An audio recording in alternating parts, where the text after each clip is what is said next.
Hi friends, ఎలా ఉన్నారు? ఇవాల్టి వీడియోలో మనం డిస్కస్ చేయబోయే సినిమా పేరు అల్లుడు గారు వచ్చారు. జగపతి బాబు, అబ్బాస్, కౌసల్య, హీరా, నాజర్ ప్రధాన తారాగణంలో నటించిన ఈ సినిమా స్టోరీ విషయానికి వస్తే, ఒక ఫోటో స్టూడియోలో తీసుకున్న ఫోటోలు తారుమారు అవటంతో ఎవరైతే ఫొటోస్ తీసుకెళ్ళిపోయారో వాళ్ళకి నేను డైరెక్ట్గా ఫొటోస్ ఇచ్చి తీసుకొస్తానని వెళ్తాడు జగపతి బాబు. అక్కడ అనుకోకుండా తన పాత క్లాస్మేట్ అయినటువంటి కౌసల్యని కలుస్తాడు. సో కలుస్తాడు కానీ కౌసల్య ఏంటో అంత హ్యాపీగా ఉన్నట్టుగా కనిపించదు. ఏంటి అని అడిగితే తన ఇంట్లోంచి పారిపోయి అబ్బాస్ని పెళ్లి చేసుకున్నానని చెప్తుంది. ఓకే, కంగ్రాట్స్ అని చెప్తాడు. కానీ తర్వాత ఒకరోజు ఒక సమాధి దగ్గర ఆమెను చూస్తాడు.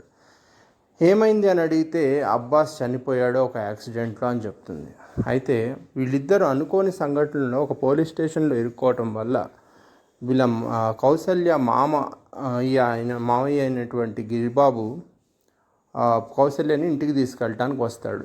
కానీ పోలీస్ స్టేషన్లో తను పెళ్లి చేసుకున్న అబ్బాస్ చనిపోయాడు అని చెప్పడం ఇష్టం లేని కౌసల్యని ప్రాబ్లం నుంచి బయటపడటానికి జగపతి బాబు నేనే ఆ అబ్బాయిని అని చెప్తాడు. సో అక్కడితో స్టోరీ ఎండ్ అవ్వకుండా